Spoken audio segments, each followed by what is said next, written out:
Puji Tuhan, selamat malam Bapak Ibu yang dikasihi Tuhan. Shalom Aleichem.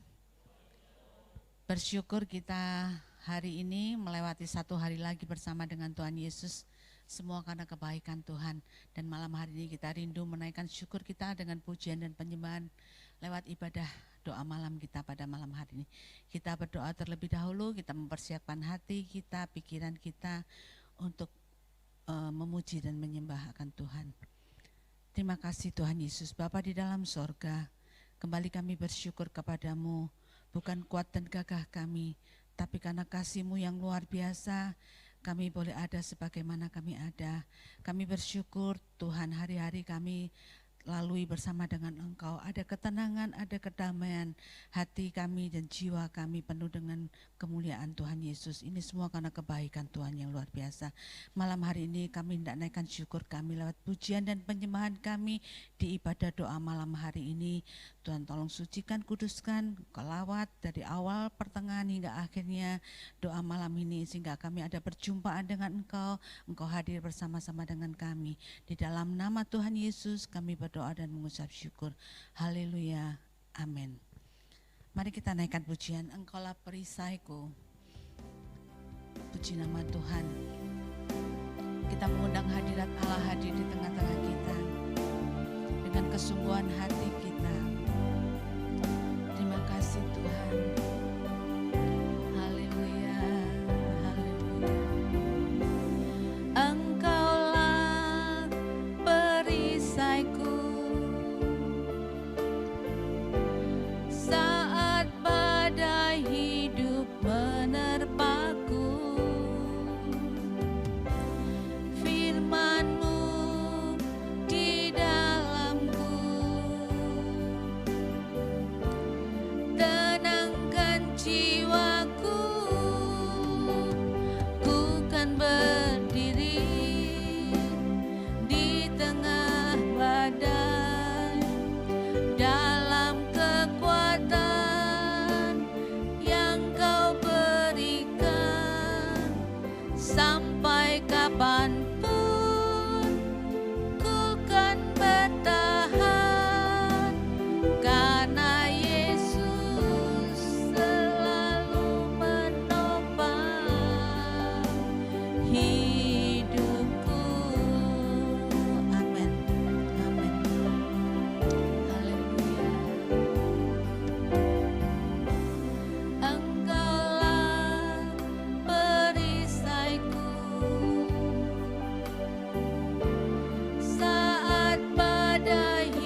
kan berdiri di tengah badai dalam kekuatan yang Kau berikan. Sampai kapanpun ku kan bertahan, karena Yesus selalu menopang. Ku kan berdiri di tengah badai dalam kekuatan yang Kau berikan. Inilah kerinduan kami, Tuhan. Amin, amin. Ku kan bertahan, karena Yesus selalu menopang hidup. Karena Yesus selalu menopang hidupku. Karena Yesus selalu menopang hidupku.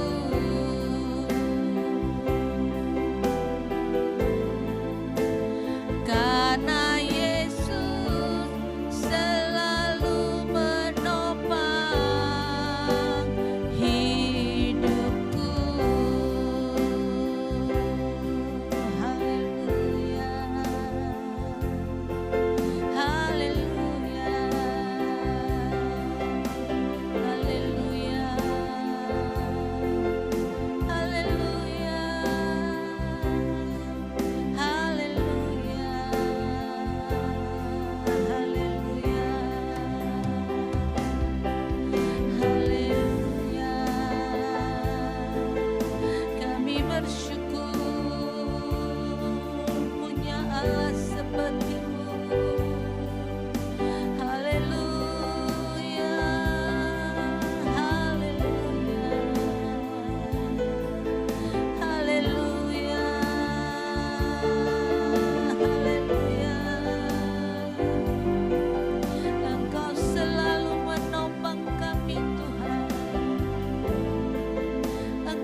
Bapa.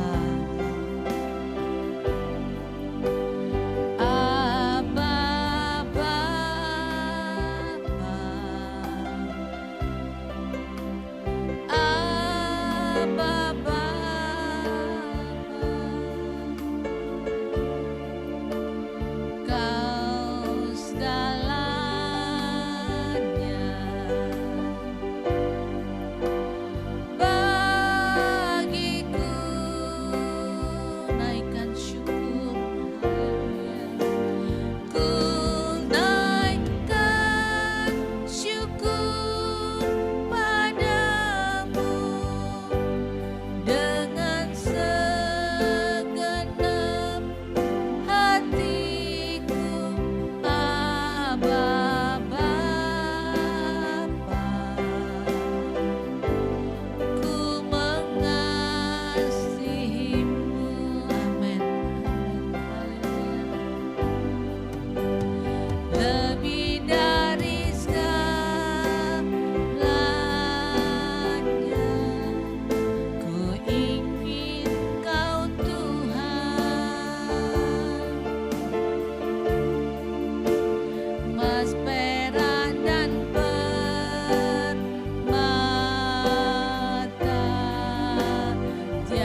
Dan sebagai kerinduan kita bersama, kita mau lebih dekat lagi kepada Tuhan.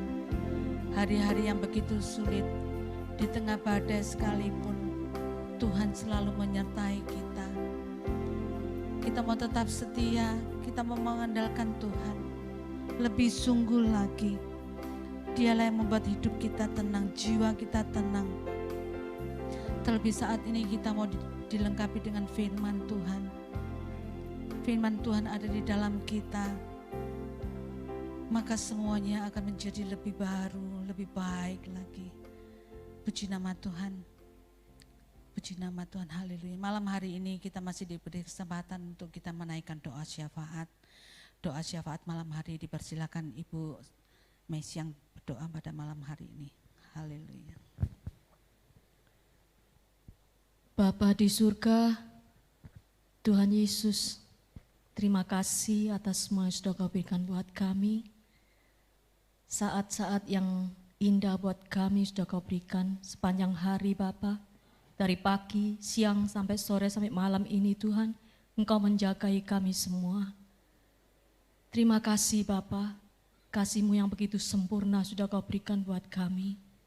Kami mau kembalikan Tuhan untuk meninggikan nama-Mu dan memuji nama-Mu Tuhan. Terima kasih Bapa, kami berdoa buat jemaat-Mu di tempat ini Bapa. Biarlah saat ini walaupun kami tidak setiap saat bisa bertemu muka, tapi kami percaya Tuhan, kami selalu berada di dalam pertemuan, yaitu dengan kami memuji, meninggikan Kau dan membaca firman-Mu setiap hari Bapa. Biarlah Kau tetap satukan kami Tuhan dengan firman-Mu, karena kami tidak mampu berjalan sendiri tanpa firman-Mu Tuhan. Firman-Mu adalah kekuatan buat kami semua. Di mana saat ini Tuhan banyak jiwa, banyak manusia, banyak orang yang selalu bimbang dan ragu dan penuh dengan kekecewaan, ketakutan Tuhan di mana-mana. Tapi kami percaya Tuhan, kami mau tetap tinggal dekat di dalam Engkau. Karena hanya di dalam Engkau Tuhan kami merasakan tenang. Dan kami tetap merasa sukacita Tuhan. Karena kami tahu Tuhan, Engkau selalu menyertai kami yang selalu berseru kepadamu. Dan buat teman-teman kami dimanapun berada Bapa, yang sakit Tuhan biarlah Kau sembuhkan. Yang susah Tuhan Kau beri penghiburan. Yang lemah Tuhan Kau beri kekuatan. Biarlah mereka juga Kau jamah Tuhan dimanapun mereka berada. Supaya tetap Tuhan mereka berada di dalam kebenaran-Mu. Dan kami hidup di dalam roh dan kebenaran-Mu Tuhan. Juga buat anak-anak kami dimanapun berada Tuhan, Kau sertai mereka. Walaupun kami sebagai orang tua mungkin kami terbatas Tuhan. Tapi kami percaya kasih-Mu, penyertaan-Mu tak terbatas buat mereka. Terima kasih Bapa, terima kasih juga untuk Bapak Gembala dan Ibu Gembala, beserta jemaat-Mu, juga penatua semuanya Tuhan. Biarlah Kau satukan kami tetap Tuhan, roh kami Bapa, untuk boleh kami selalu tinggal di dalam kebenaran firman-Mu. Karena itulah kekuatan kami. Tanpa-Mu Tuhan kami tidak mampu berjalan. Karena dunia ini semakin lama semakin menakutkan. Banyak badai di mana-mana Tuhan. Tapi kami percaya Tuhan kalau sampai saat ini Engkau selalu menyertai kami. Dengan kebenaran firman-Mu yang selalu kami dengar. Dan boleh kami selalu melakukan di setiap kehidupan kami. Sehingga boleh kami menjadi berkat di mana-mana Tuhan. Dan boleh kami berdampak positif dimanapun kami berada. Terima kasih Tuhan juga untuk negara bangsa kami yang saat ini masih dalam kekacauan untuk pandemi ini Tuhan. Tapi kami percaya Tuhan, Kau memberi kekuatan buat mereka. Juga Kau lindungi negara bangsa kami Bapa. Biarlah Kau berikan kesehatan buat kami. Kau berikan hikmat buat mereka Tuhan. Supaya kami boleh melakukan yang terbaik dalam protokol kesehatan Tuhan. Boleh kami lakukan. Yang saat ini boleh kami lakukan di mana-mana. Dengan perubahan hidup Tuhan. Biarlah kami mau menerima. Karena semua ini kami percaya Engkau tetap menyertai kami. Dan semua seizin Engkau Tuhan. Terima kasih Tuhan Yesus, terima kasih. Juga hamba-hamba-Mu dimanapun berada Tuhan, yang melayani di Papua sampai mungkin sampai Lamongan Tuhan, biarlah Kau menyertai mereka juga Tuhan. Beri mereka juga kesehatan buat mereka, sehingga walaupun mereka terbatas untuk pertemuan, tapi kami tidak terbatas untuk menyampaikan kebenaran firman-Mu. Terima kasih Tuhan Yesus, terima kasih. Kalau sebentar kami akan belajar akan kebenaran firman-Mu, biarlah Kau urapi hamba-Mu, biarlah otoritas-Mu Tuhan, kuasai dengan roh kudus-Mu Tuhan, sehingga apa yang dijelaskan Tuhan boleh kami semakin mengerti dan boleh kami melakukan di setiap hidup kami, perjalanan hidup kami Tuhan. Terima kasih Bapa, kami serahkan semuanya, kami minta hanya di dalam nama Tuhan Yesus Kristus, Juru Selamat kami yang hidup. Amin. Puji Tuhan, Bapak Ibu yang dikasihi Tuhan, terlebih para hamba-hamba Tuhan yang ambil bagian dalam pelayanan doa malam ini. Kita malam hari ini patut untuk mengucap syukur karena Tuhan masih memberikan kemenangan dalam kehidupan kita semuanya untuk boleh datang kepada Tuhan, untuk memuji, menyembah dan mengagungkan nama Tuhan. Terlebih saya juga bersyukur Tuhan masih memberikan kemenangan, sebab tadi waktu mau berangkat sebetulnya kami akan tidak berangkat. Tetapi Tuhan kasih kekuatan, Tuhan kasih kemenangan sehingga saya boleh kembali untuk datang untuk melayani Tuhan. Bapak Ibu yang dikasihi Tuhan, di dalam kehidupan kita seringkali timbul sebuah pertanyaan. Adakah semua orang Kristen pasti masuk surga? Ini pertanyaan seringkali terjadi di hadapan kehidupan kita. Tentu jawabannya saya katakan belum tentu. Karena apa Bapak Ibu yang dikasihi Tuhan? Agama Kristen tidaklah menyelamatkan manusia. Agama Kristen hanya menuntun manusia untuk mengenal Allah dengan benar. Karena keselamatan itu tidak mungkin akan diajarkan oleh manusia atau usaha dari manusia. Tetapi keselamatan adalah inisiatif dari Allah sendiri. Kalau kita lihat peristiwa kejatuhan Adam, pertama kali jatuh dalam dosa karena ketidaktaatan Adam atas perintah Tuhan, apa yang terjadi? Adam waktu dipanggil Tuhan, disapa Tuhan, dia malu, dia takut menghadap Tuhan. Orang yang sudah dosa, jatuh dalam dosa, itu kehilangan kemuliaan Allah. Sehingga manusia tidak mampu untuk mencapai kepada Allah. Tetapi justru keselamatan itu inisiatif dari Allah. Sejak Adam jatuh dalam dosa, waktu Adam disapa oleh Tuhan, dia sembunyi, takut, malu. Karena tahu kalau dia telanjang dan lain sebagainya. Tetapi justru inisiatif yang pertama kali untuk menyelamatkan manusia adalah Tuhan. Kejadian pasal yang ketiga ayat ke-21. Dan Tuhan Allah membuat pakaian dari kulit binatang untuk manusia dan untuk istrinya itu, lalu mengenakannya kepada mereka. Artinya Tuhan ingin membawa manusia itu supaya tidak kelihatan ketelanjangannya, tetapi justru akan mendapatkan keselamatan dari Tuhan. Dan tidak hanya sampai di situ, ternyata manusia pun masih berbuat dosa sampai terjadi air bah dan lain sebagainya, itu karena murka Tuhan melihat kehidupan manusia tetap jatuh dalam dosa. Dan berlanjut terus, bahkan sampai Tuhan memakai Musa untuk membawa bangsa Israel atau umat manusia untuk memperoleh keselamatan melalui 10 hukum Taurat. Itu pun manusia tidak ada satupun yang sanggup melakukan 10 hukum Taurat. Karena apa? Hukum Taurat adalah 10 hukum Taurat, kalau dilakukan satu itu harus dilakukan semuanya. Kalau melakukan 9 hukum Taurat tetapi satu tidak lakukan, itu tetap berdosa di hadapan Tuhan. Akhirnya melalui Tuhan Yesuslah menggenapi segala hukum Taurat itu. Karena Yesus adalah Tuhan dan Juru Selamat manusia. Coba kita baca di dalam Yohanes pasal yang ke-14 ayat yang ke-6.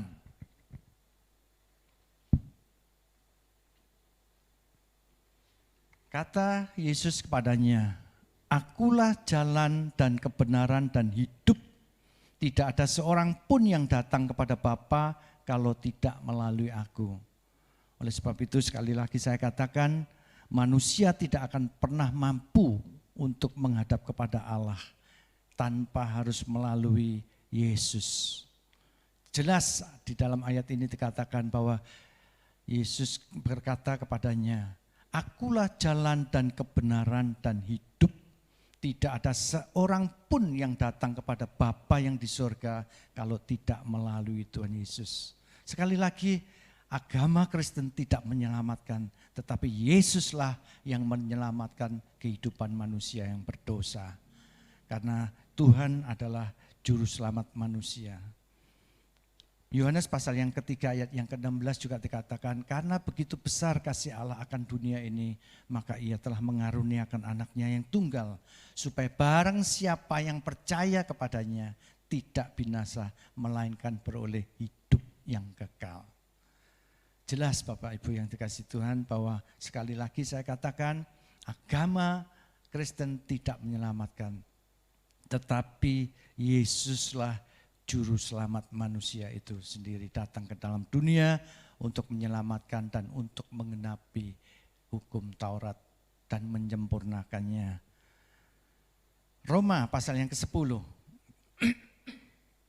Roma pasal yang ke-10 ayat yang ke-9. "Sebab jika kamu mengaku dengan mulutmu bahwa Yesus adalah Tuhan dan percaya dalam hatimu bahwa Allah telah membangkitkan dia dari antara orang mati, maka kamu akan diselamatkan."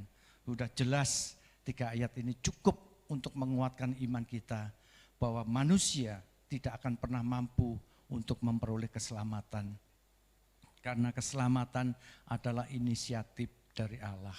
Allah sendiri yang turun ke dunia untuk menyelamatkan manusia. Karena orang yang sudah berdosa adalah kehilangan kemuliaan Tuhan atau kemuliaan Allah. Pertanyaan yang kedua, mengapa semua orang Kristen belum tentu masuk surga? Nah, ini jawabannya Bapak Ibu yang dikasihi Tuhan. Mari kita baca di dalam Matius pasal yang ke-21. Matius yang ke-20 pasal 7 maksudnya. Matius pasal yang ke-7 ayat yang ke-21. "Bukan setiap orang yang berseru kepadaku, Tuhan, Tuhan, akan masuk ke dalam kerajaan surga, melainkan dia yang melakukan kehendak Bapakku yang di surga." Ayat yang ke-22. "Pada hari terakhir banyak orang akan berseru kepadaku, Tuhan, Tuhan, bukankah kami bernubuat demi namamu dan mengusir setan demi namamu dan mengadakan banyak mujizat demi namamu juga?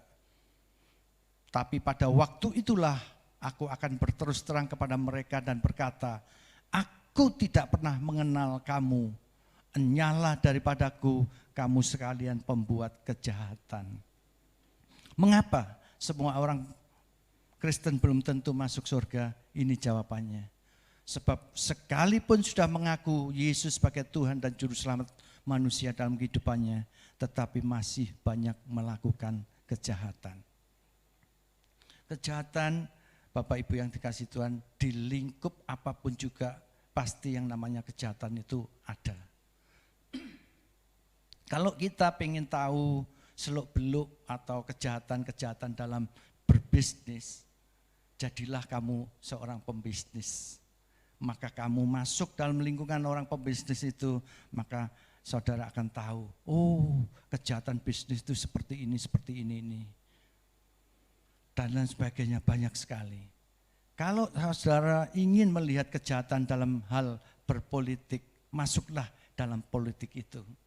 Maka saudara akan melihat betapa bejatnya atau betapa rusaknya atau betapa jahatnya kejahatan dalam berpolitik.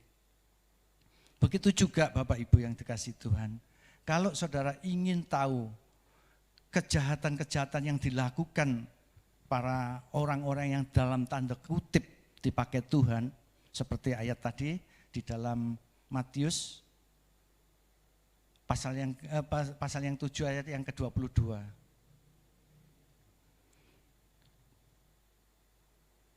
"Pada hari terakhir banyak orang akan berseru kepadaku, Tuhan, Tuhan, bukankah kami bernubuat demi namamu dan mengusir setan demi namamu dan mengadakan banyak mujizat demi namamu juga? Bukankah ini orang-orang yang dalam tanda kutip sudah dipakai, merasa dipakai oleh Tuhan. Tetapi pada akhirnya Tuhan mengatakan, enyahlah kamu karena engkau membuat kejahatan. Ini bukan orang sembarangan Bapak Ibu yang dikasih Tuhan. Kalau sudah bisa menyembuhkan demi nama Tuhan, bernubuat demi nama Tuhan, itu tandanya mereka semuanya adalah orang-orang yang senior. Boleh dikatakan pendeta lah, hamba Tuhan, mengaku sebagai hamba Tuhan dalam tanda petik, tetapi masih bisa melakukan kejahatan. Kalau saudara ingin melihat kejahatan-kejahatan dalam lingkup rohani, masuklah menjadi orang-orang yang rohani. Bahkan masuklah dalam lingkup kependetaan. Saya dulu pembisnis atau pengusaha, rasanya pengen jadi hamba Tuhan Bapak Ibu yang dikasih Tuhan. Saya sampai sekolah Alkitab, saya pengen lebih dalam lagi mengerti tentang firman Tuhan. Setelah saya masuk dalam lingkup kerohanian, bergaul dengan orang-orang yang namanya dalam tanda kutip dipakai Tuhan sebagai hamba Tuhan. Tetapi justru saya terkejut, di dalamnya pun banyak terjadi kejahatan.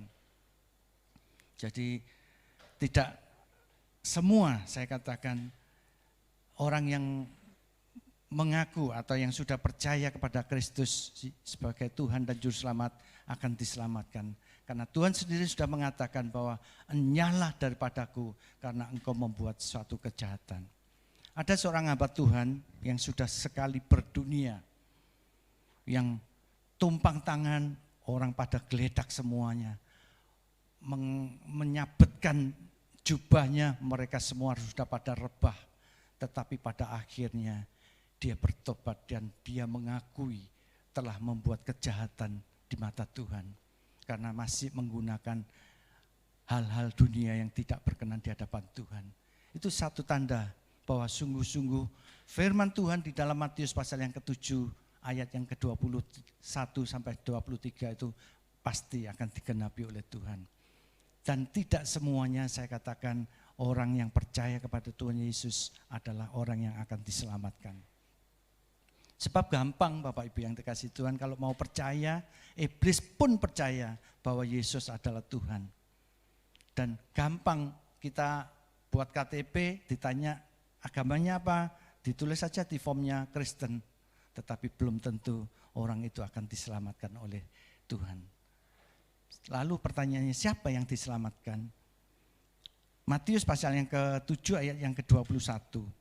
Kembali ayat yang ke-21, bukan setiap orang yang berseru kepadaku, Tuhan, Tuhan akan masuk dalam kerajaan surga, melainkan dia yang melakukan kehendak Bapa-Ku yang di surga. Inilah orang-orang yang akan diselamatkan oleh Tuhan. Mengaku Yesus sebagai Tuhan dan Juru Selamat manusia dengan mulutnya dan percaya dalam hatinya dan melakukan kehendak Bapa yang di surga. Inilah yang akan mendapatkan keselamatan dari Tuhan. Tuhan sendiri, Tuhan Yesus sendiri memberikan perumpamaan di dalam Matius pasal yang ke-21. Ayat yang ke-28 sampai ayat yang ke-31. Matius pasal yang ke-21 ayat yang ke-28 sampai 31. Dengan perikop perumpamaan dua orang anak. Tetapi apakah pendapatmu tentang ini? Seorang mempunyai dua anak laki-laki. Ia pergi kepada anak yang sulung dan berkata, anakku pergi dan kerjakanlah hari ini dalam kebun anggur. Bekerjalah dalam kebun anggur. Jawab anak itu, baik Bapa, tetapi dia tidak pergi. Lalu orang itu pergi kepada anak yang kedua dan berkata demikian juga. Dan anak itu menjawab, aku tidak mau. Tetapi kemudian ia menyesal lalu pergi juga. Siapakah di antara kedua orang itu yang melakukan kehendak ayahnya? Jawab mereka, yang terakhir, kata Tuhan Yesus kepada mereka, aku berkata kepadamu, sesungguhnya pemungut-pemungut cukai dan perempuan-perempuan sundal akan mendahului kamu masuk dalam kerajaan Allah. Perumpamaan yang disampaikan oleh Tuhan Yesus sangat jelas. Kita bayangkan sendiri kalau kita sudah punya dua anak misalnya. Disuruh, yang satu mengatakan, Ya Bapak, aku akan melakukannya. Tetapi dia ternyata tidak melakukannya. Mungkin orang tua sebagai ibu-ibu mungkin gregeten gitu ya. Oh ngerti yang ngono biyen gak tak lairno gue. Ngomong yo dikongkon yo, kenyataannya ndak melakukan. Itu sering terjadi dalam kehidupan kita sehari-hari. Makanya Tuhan Yesus memberikan perumpamaan itu dengan tegas, dengan jelas. Bahwa orang yang melakukan kehendak Tuhan adalah orang yang taat atas perintah-perintah Tuhan. Yaitu kehendak Tuhan yang ada di dalam Alkitab firman Tuhan. Tanpa melakukan kehendak Tuhan, saya yakin dan percaya firman Tuhan di dalam Matius pasal yang ke-7 ayat yang ke-23 itu akan kita genapi bersama-sama. Tetapi mudah-mudahan kita semua tidak seperti itu. Mari pada malam hari ini kita belajar sungguh-sungguh, kita melakukan setiap kehendak Bapa yang di surga, yaitu melalui kebenaran firman Tuhan. Banyak apa kehendak Bapa yang di surga? Banyak ayat-ayat yang kita baca, salah satunya untuk saling mengampuni, itu pun susah sekali. Tetapi mari kita sama-sama belajar. Tadi sebetulnya jujur saya agak ada kejengkelan gitu ya. Tapi saya berusaha, saya dalam hati saya berdoa, wah ini iblis datang lagi nih, perlu kita lawan. Makanya kita harus mengampuni orang yang bersalah kepada kita dan kita harus sungguh-sungguh melakukan setiap kehendak Tuhan. Lainnya banyak Bapak Ibu yang dikasih Tuhan. Apa perintah-perintah Tuhan yang lain? Banyak. Tetapi yang ingin saya tekankan pada malam hari ini, apa tanda-tanda orang yang percaya dan yang melakukan kehendak Bapa di surga? Tidak lain dan tidak bukan yang menjadi tanda dalam kehidupan orang yang percaya dan mau melakukan kehendak Tuhan, pasti ada perubahan dalam hidupnya. Kalau saudara dulu sebelum jadi orang Kristen, mungkin ada perbuatan-perbuatan yang tidak berkenan di hadapan Tuhan, dan setelah percaya tidak berubah, saya yakin dan percaya itu tanda tanya besar. Sudahkah saudara akan diselamatkan oleh Tuhan? Itu tanda tanya yang besar. Contoh yang pertama yang ada di dalam kehidupan Zakius.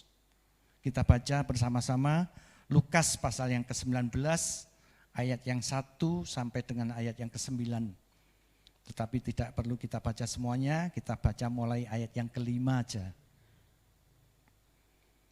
Lukas pasal yang ke-19, ayat yang ke-5 sampai dengan ayat yang ke-9. Demikian, ketika Yesus sampai ke tempat itu, ia melihat ke atas dan berkata, Zakius, segeralah turun, sebab hari ini aku harus menumpang di rumahmu. Lalu Zakius segera turun dan menerima Yesus dengan sukacita. Tetapi semua orang yang melihat hal itu bersungut-sungut, katanya, ia menumpang di rumah orang berdosa.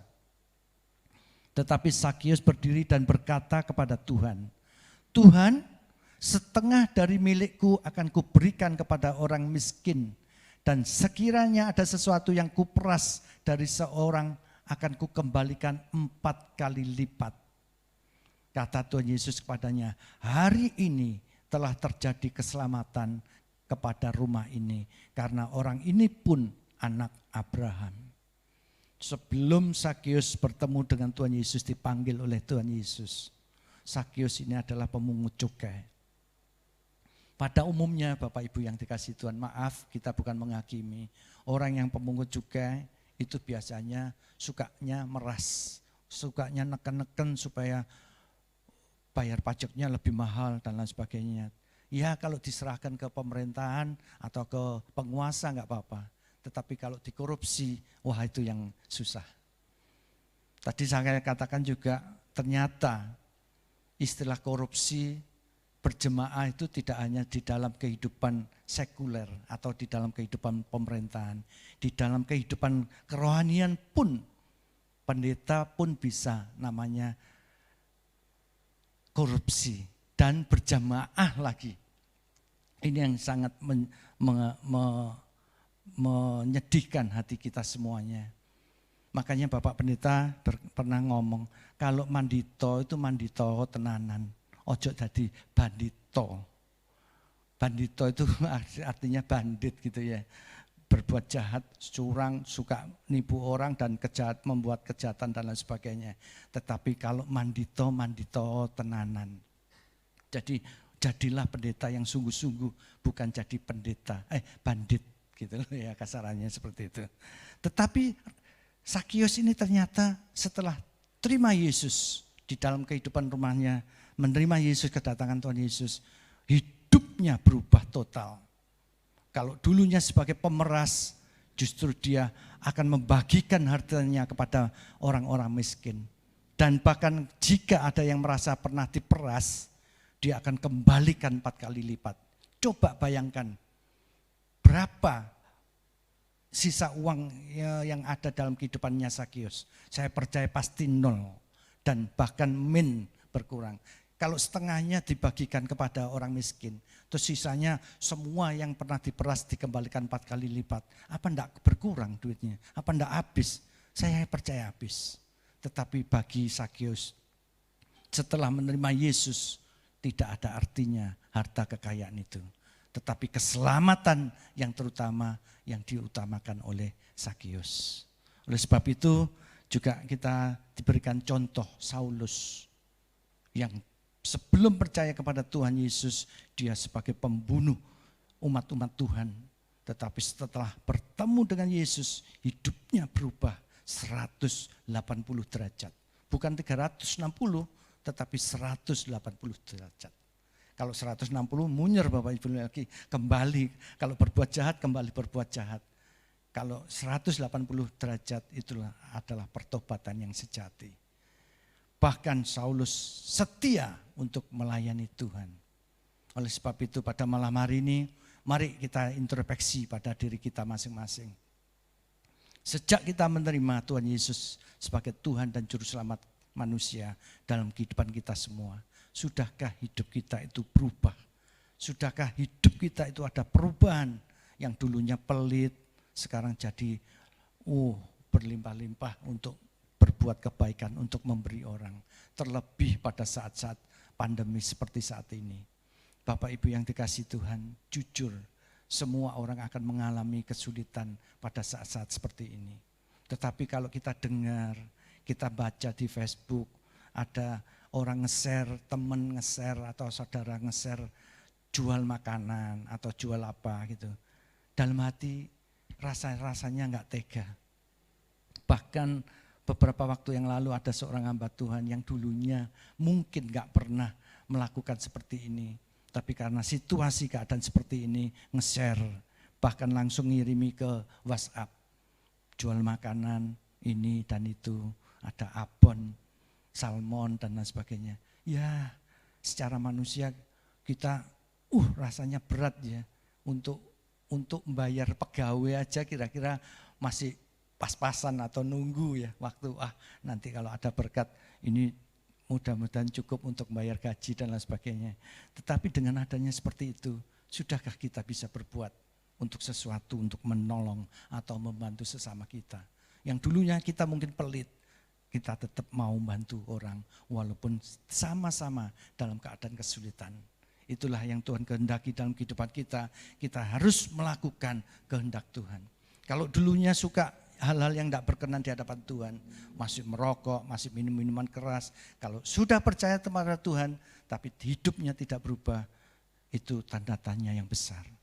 Bisakah orang yang semacam ini diselamatkan? Oleh sebab itu malam hari ini biarlah firman Tuhan boleh mengingatkan kehidupan kita. Masih ada waktu. Bagi Tuhan tidak ada kata terlambat.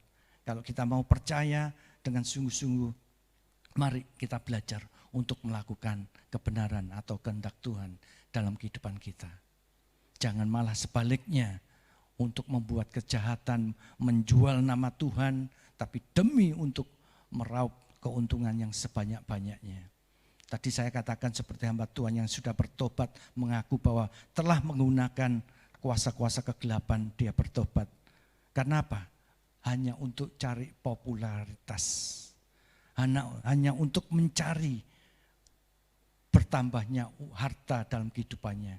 Bahkan hamba Tuhan ini kalau keluar negeri, ada yang bilang katanya bawa jet pribadi. dan pengawalnya berpuluh-puluh orang untuk mengawal dia. Tetapi kalau Tuhan sudah menjamah dia, dia bertobat. Dia mengakui kesalahannya dan meminta pengampunan kepada Tuhan. Bagi kita semuanya yang mungkin masih hal-hal yang tidak berkenan seringkali masih kita lakukan, masih ada waktu. Mari kita serahkan hidup kita kepada Tuhan dengan sungguh-sungguh. Kita mau hidup melakukan kehendak Tuhan dan bukan kejahatan di mata Tuhan, tetapi melakukan kehendak Tuhan untuk melakukan kebenaran Tuhan. Puji Tuhan, Bapak Ibu yang dikasihi Tuhan, mari kita sama-sama berdoa supaya firman Tuhan ini memberikan kekuatan, teguran ataupun apapun juga, supaya hidup kita semakin berkenan di hadapan Tuhan. Bapa dalam kerajaan surga, kami bersyukur pada malam hari ini Tuhan masih memberikan kesempatan dalam kehidupan kami untuk mendengarkan kebenaran firman-Mu Tuhan. Supaya firman-Mu ini sekalipun menegur dalam kehidupan kami, tetapi kami bersyukur Tuhan, sehingga kami masih mempunyai kesempatan untuk hidup semakin hari semakin berkenan di hadapan Tuhan. Supaya kami tidak melakukan kejahatan di mata Tuhan, tetapi sungguh-sungguh kami taat untuk melakukan kebenaran firman-Mu Tuhan. Tanamkan setiap kebenaran firman-Mu Tuhan untuk mengubah setiap hati kami, untuk mengubah setiap kehidupan kami, supaya semakin hari kami semakin sempurna di hadapan-Mu Tuhan. Yang lalu biarlah berlalu Tuhan, tetapi yang baru sudah datang, yaitu kebenaran-Mu di dalam kehidupan kami. Terima kasih Tuhan, terima kasih. Ampuni setiap dosa kesalahan kami yang mungkin sudah kami lakukan dengan sengaja maupun yang tidak. Tapi melalui malam hari ini Tuhan, mulai saat malam hari ini kami ingin rindu Tuhan jamah, Tuhan berikan hati yang baru, hati yang kudus Tuhan, hati yang selalu melakukan kehendak Tuhan di dalam kehidupan kami. Supaya kami sungguh-sungguh memperoleh keselamatan yang Tuhan sudah anugerahkan dalam kehidupan kami. Terima kasih Tuhan Yesus, terima kasih. Segala puji, sembah, kemuliaan, kebesaran, dan keagungan hanya bagi nama Tuhan Yesus Kristus sebagai Tuhan dan Juru Selamat dalam kehidupan kami semuanya.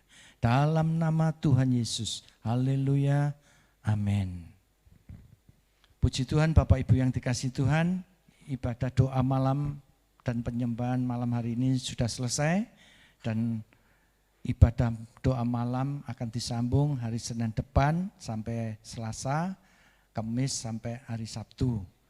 Ibadah umum besok jam 10 pagi disiarkan secara online.